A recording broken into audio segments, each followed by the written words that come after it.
Hola, ¿qué tal? Bienvenidas al podcast diario de Mantrailing, un podcast pensado para todos los amantes del mantrailing, en el que comparto con todos vosotros mis experiencias, aprendizajes, noticias y curiosidades sobre esta apasionante modalidad de búsqueda de personas con perros. Soy Mónica Díaz Trías y os invito a acompañarme en este apasionante viaje. ¡Empezamos!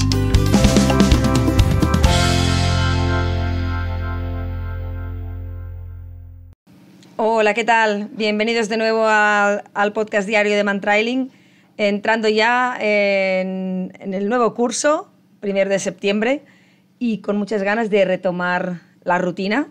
Bueno, yo casi, de hecho no cambio nunca de rutina, pero bueno, un poquito sí, al menos de que nos venga un poco de fresquita, que hemos pasado muchísimo calor este verano.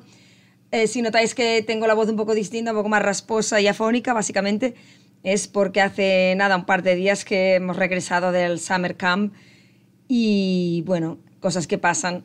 Todo iba bien hasta que la noche de la barbacoa nos pusimos a reír y a hablar en voz alta y allí fue cuando definitivamente me puse afónica. No pasa nada, mientras me entendáis es suficiente, es una cosa que a veces me pasa. Bien, volvemos del Summer Camp, que siempre es una revelación, siempre es un aprendizaje, no solo para la gente que participa, sino también para mí. Yo siempre os digo, como lo sabéis, que aprendo muchísimo en cada seminario, en cada evento en el que participo, organice o no. Y esta vez pues también, porque he tenido la suerte enorme de contar con gente que no había venido nunca. Y bueno, esto es una cosa que me hace ilusión por muchos motivos, pero además es una manera de un poco refrescar esas bases, ¿no? del por qué hacemos las cosas, cómo las hacemos, de qué hacemos, etcétera, etcétera. Viene gente con dudas, viene gente pues, muy interesada en aprender y bueno, a mí esto me encanta, me encanta. Estaban en distintos grupos y entonces cuando yo tenía pues ese grupo con gente que tenía menos experiencia en mantrailing o menos experiencia entrenando pues como entrenamos nosotros, pues me encantaba explicar casi a veces un poco las cosas básicas, ¿no? Que incluso a veces yo le preguntaba o le comentaba a la gente de mi alrededor que estaban escuchando, chicos, si esto ya lo habéis oído alguna vez, que evidentemente los que me conocen y hacen formaciones conmigo habían oído todo ya 1, 2 o 3 veces, digo, si queréis iros a dar una vuelta o así, porque yo creo que es importante que transmita estos conocimientos ahora a estas personas, pues mis compañeros me decían, no, me apetece escucharlo de nuevo porque cada vez que lo explicas aprendo cosas o explicas de manera distinta un poco lo mismo, entonces vamos interiorizando, ¿no? Conceptos e ideas y bueno, pues yo les agradecí mucho que no me dijeran, calla, pesada, siempre dices lo mismo, me voy a dar una vuelta, ¿no? Pues fue eso, ¿no? La cosa que a mí me gustó, refrescar un poco las ideas, ¿no? Y creo que es importante también para los que ya tenían experiencia, como estos que os comentaba ahora, pues que un poco nos acordemos de esas bases, de esas cosas que a lo mejor vamos olvidando a medida que avanzamos en el entrenamiento, ¿no? Cosas que son esenciales para comprender lo que estamos haciendo. Una de las cosas más importantes que yo les comentaba a estas personas es el hecho de que tener una metodología de trabajo, yo no digo que sea el método Kotcher necesariamente, en absoluto, ¿eh? Ya sabéis que yo en esto sí que soy muy abierta. El método Kotcher es el que yo practico, pero en absoluto obligo a nadie a practicarlo, solo faltaría. Pero yo me refiero a un método cualquiera, ya hemos hablado de esto en algún podcast, que te dé unas guías, ¿no? En las que moverte y cómo avanzar, sobre todo que tengas qué pasos he de seguir para llegar a, bueno, yo que sé, al tope del mantrailing, ¿no? Y ahora viene otro tema, ¿qué es el tope del mantrailing, no? Si tú estás, por ejemplo, practicando, yo qué sé, pues no tengo ni idea. Por ejemplo, pues aprendiendo a tocar la guitarra, vas a aprender primero los acordes de uno en uno, los vas a ir encadenando y luego vas a hacer cosas cada vez más complicadas hasta, yo qué sé, ser capaz de tocar una pieza entera, ¿no? Si estás aprendiendo, ya hablando de perros, agility, pues empezarás a trabajar un obstáculo, luego otro, no lo sé, porque no he practicado nunca agility, pero quiero decirte que todo tiene una progresión, ¿no? Todas las cosas que se aprenden, las matemáticas mismo cuando aprendemos tienen una progresión, ¿verdad? Y eso es un ejemplo muy bueno porque si flojeas en las bases, tienes un problema en el futuro. Y esto un poco también pasa en el mantrailing. Pues un poco eso, ¿no? Una metodología te da esos pasos, ¿no? Esa escalera, ¿no? De progresión que yo creo que es muy importante. Y es eso. Yo veo que hay gente que pues a lo mejor van un poco a salto de mata haciendo mantrailing, etcétera, etcétera, sin tener muy clara esa progresión, porque no se la han explicado, ¿eh? A lo mejor ni siquiera los instructores la saben, la progresión realmente. Sabéis que estas cosas pasan.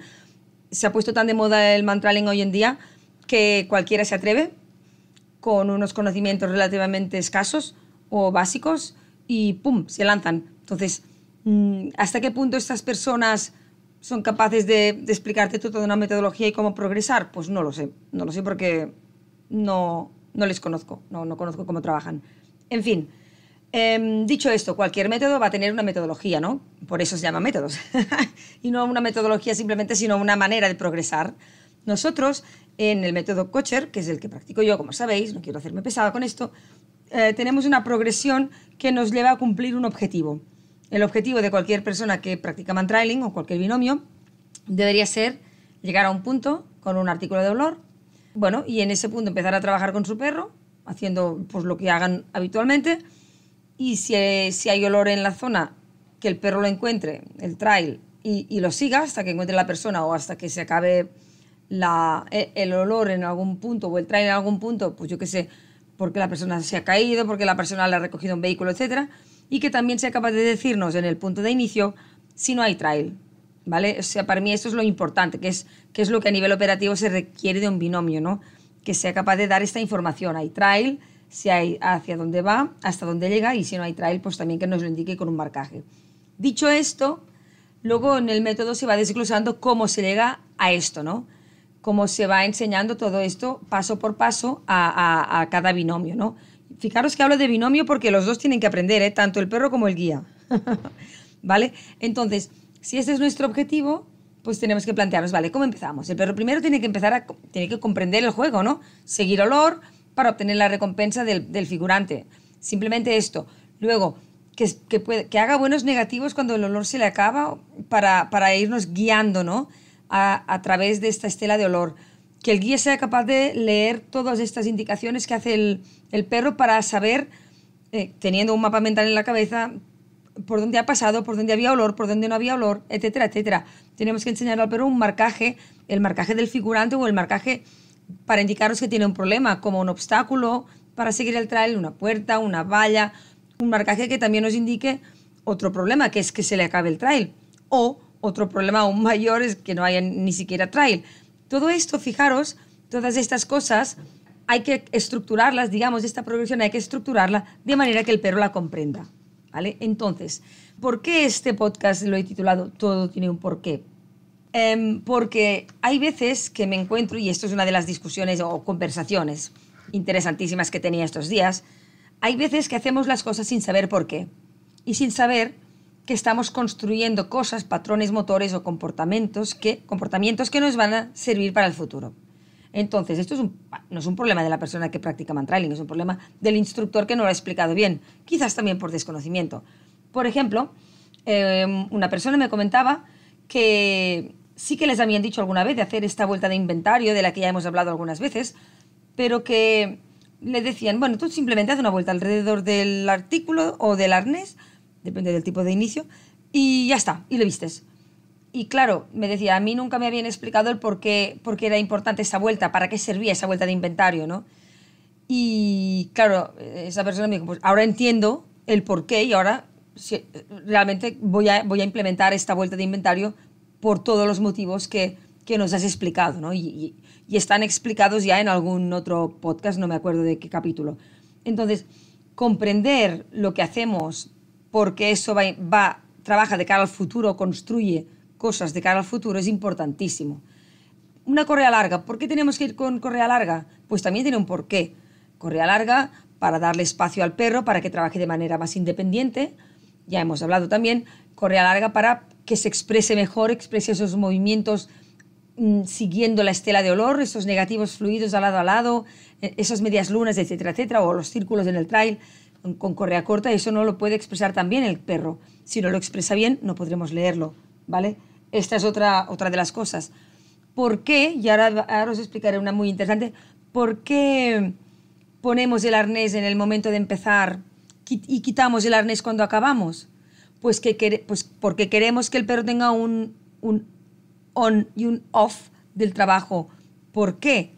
Porque en el futuro, y ahora os explicaré uno de los ejercicios que hemos hecho en el Summer Camp, podemos necesitar mover al perro de un sitio al otro con el arnés todavía puesto, y el perro tiene que saber o comprender o deducir que mientras lleva el arnés puesto está siguiendo o debe retener el mismo olor en su cabeza, ¿vale? Seguimos con el mismo olor de referencia que le hemos dado al ponerle el arnés. Y ahora os explicaré. Mira, un ejercicio que hicimos estos días fue, dos ejercicios, el casting y un no olor seguido de un casting. Entonces, ahora os explico un poquitín, aunque muy por encima, pero solo para que entendáis el concepto de arnés on, arnés off. Cuando tenemos un problema porque perdemos el olor, el perro pierde el trail por el motivo que sea, lo que hacemos nosotros es coger al perro en correa corta, siempre con el arnés puesto. Cuando hablo de arnés también hablo de condicionante, ¿eh? Puede ser el arnés, que es lo que yo uso, puede ser una braga de cuello, lo que le haya expuesto al perro como condicionante para empezar a trabajar, ¿eh? Pues yo le cojo con correa corta y pim pam voy a comprobar si en alguna zona el perro pues corta el trail, le da el trail y puede ir. O le voy a pedir al perro que chequee, que compruebe si en una zona hay olor. En todos estos momentos el perro lleva todavía el arnés puesto, ¿no? Y si encontramos olor o cuando el trabajo se acaba, quitamos el arnés, ¿vale? En esos momentos estamos necesitando un stand-by, digamos, en correa corta para ir a comprobar algo y el perro lleva puesto el arnés. El ejercicio que hicimos para complicarle un pelín más las cosas al perro, siempre lo hicimos solamente para perros que estaban preparados para hacerlo, es combinar dos componentes, el no olor más un casting. Y ahora os lo explico porque fue muy interesante. Los perros que lo hicieron ya habían hecho anteriormente un no olor, es decir, marcaje de la ausencia de olor del figurante en el punto de inicio, y ya habían hecho también el casting, es decir, ir a buscar en correa corta el olor a ver si lo encuentran, ¿vale? Entonces, ¿qué hicimos? Hicimos un no olor con un artículo de olor de una persona y que además habíamos escondido, le habíamos pedido que esto escondiese 5 o 6 manzanas de casas, bloques de casas más lejos, bastante más lejos. Total, con una prenda de olor de esa persona, el perro nos marcó un no olor en la zona donde estábamos, porque la persona no había estado. Sin quitarle el arnés, lo subíamos al coche, íbamos conduciendo hasta, ya os digo eso, 5 o 6 bloques de casas o manzanas, que les llamamos aquí, y allí le bajábamos del coche y sin volver a darle a oler el artículo de olor, empezábamos un casting para ver si el perro cortaba el trail. Evidentemente había trail, con lo que el perro, ¡pam!, inmediatamente cortó el trail. Y bueno, fue una pasada, fue súper bonito. Fue súper bonito. La primera persona que lo hizo, Héctor de Socios y Sabuesos de Madrid, alucinó, porque además él tuvo, mientras estaba haciendo el casting, se encontró con un perro por allí cerquita y su perro es un poco reactivo con perros, pero logró, a pesar de eso, concentrarse en el trail y cortar, en el trabajo y cortar ese trail cuando le vino el olor, ¿no? Cosa que fue una pasada. Pero lo más sorprendente fue que realmente todos los perros que lo hicieron, sabían qué olor estaban buscando cuando iban en correa corta haciendo el casting en línea recta, porque llevaban el arnés puesto. Aunque les hubiésemos subido al coche, que era una cosa que ninguno de estos perros había hecho nunca, hacer estos 2 ejercicios encadenados metiendo al perro en el coche, no lo habían hecho nunca, supieron, entendieron o deducieron lo que tenían que hacer porque tenían una mochila de experiencias detrás, de progresión, que les permitió comprender aquello. Porque siempre, cuando están con el arnés puesto, deben retener el olor que se les dio al empezar. Y en este caso, aunque les metieron en el coche, como todavía llevaban el arnés o el condicionante puesto, no tuvieron ningún problema.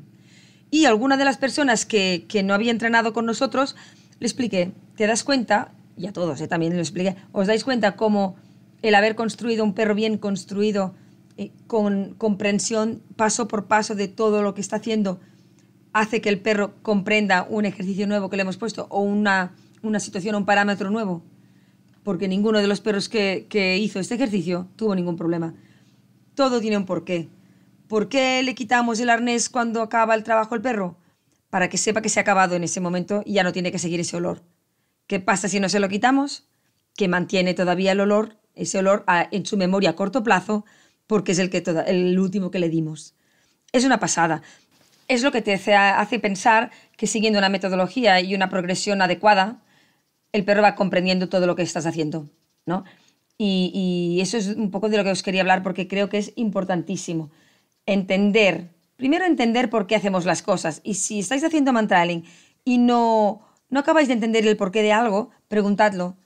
Preguntadlo porque a lo mejor, pues tampoco vuestro instructor, perdón, que me hago un lío, no lo sabe, pero lo preguntará.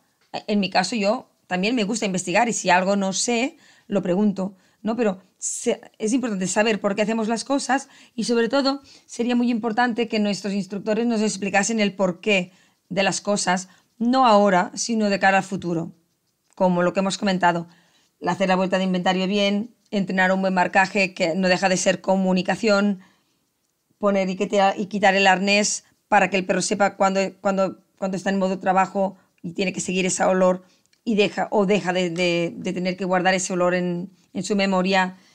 ¿Por qué usamos una correa larga? Hay muchas cosas. ¿Por qué usamos un arnés también? Pues para que el perro no tenga un arnés de estos en Y y así, ¿eh? No el arnés antitiro o arneses de estos tipo este, no sé cómo se llama, de Julius, que te lleva una franja delante. ¿Por qué usamos un arnés? Pues para que no se le líe la correa larga entre las patas o se le líe lo menos posible, para que el peso, digamos, o sea, la fuerza del perro quede distribuida mejor entre los dos, o sea, lado y lado del cuello, ¿vale? Entre las patas, que las patas tengan un muy buen movimiento. Fijaros que todo tiene un porqué, ¿no? Entonces, sabiendo el porqué de las cosas, vamos a entenderlas y vamos a implementarlas con gusto, ¿no? Si no, al final acabamos siendo robots que hacemos las cosas sin saber por qué, pues como estas chicas que les decían, tienes que hacer una vuelta de inventario pequeña, pues porque no sabían exactamente el porqué de la vuelta de inventario. Y así os podría decir bastantes más cosas, ¿no? Del mantrailing y de esta metodología que nosotros seguimos. No sé, si se os ocurren algunas más o tenéis más preguntas, me lo podéis preguntar, me lo podéis decir. Acabaré este capítulo explicándoos una pequeña anécdota, no, pero bueno, un comentario. En este Summer Camp tuvimos el gran placer de escuchar una charla de Roger Tomàs, es un policía de Andorra que tiene un perro de mantrailing, un pastor alemán precioso, y él nos explicaba, nos hizo una charla de pues, cómo funciona el mantrailing a nivel operativo, ¿no? En Andorra, algunos casos de los que ha tenido él, etcétera, etcétera. Y el vocabulario que usaba era el mismo que usamos nosotros. Y eso que hace meses que yo no le veo, ¿eh? No es que yo le pasase un briefing de lo que tenía que decir. Pero él nos habló de bailar con el perro, de comunicación, de leer negativos, de saber observar, de confiar, de soltar el control. Y a mí me encantó porque todos los participantes del Summer pudieron ver que los que son profesionales hablan de lo mismo que hablamos nosotros, que no somos profesionales, digamos, a nivel que no vamos a buscar a búsquedas reales, la mayoría de los que estaban presentes. Y eso es importante también, ¿no? Jugamos a una metodología que nos va a preparar a todos igual, sea cual sea nuestro objetivo, eso sí que ya lo vamos a marcar, y nos va a marcar, digamos, el ritmo de aprendizaje, pero el esqueleto de la metodología o del método va a ser el mismo para todos. Y yo creo que esto la gente lo aprecia mucho. Primero, porque sabes lo que te viene. Segundo, porque te vas marcando objetivos poco a poco. Y tercero, pues porque recibes un entrenamiento de calidad. No simplemente hacer trials por hacer trials sin saber cuál es tu siguiente objetivo, ¿no? O sea que nada, solamente quería hablaros un poquito de esto. Y os animo eso, a que reflexionéis, ¿no? Si no entendéis el porqué de algo que hacéis, preguntadlo, investigad y, bueno, a lo mejor aprenderéis todos más, ¿no? El mundo está hecho para los curiosos, para que los curiosos sacien su curiosidad y avancen y aprendan, ¿no? Y seamos todos un poco más ricos en conocimientos. Pues nada, que vaya muy bien el final de estos calores y hasta el próximo capítulo. Que vaya bien.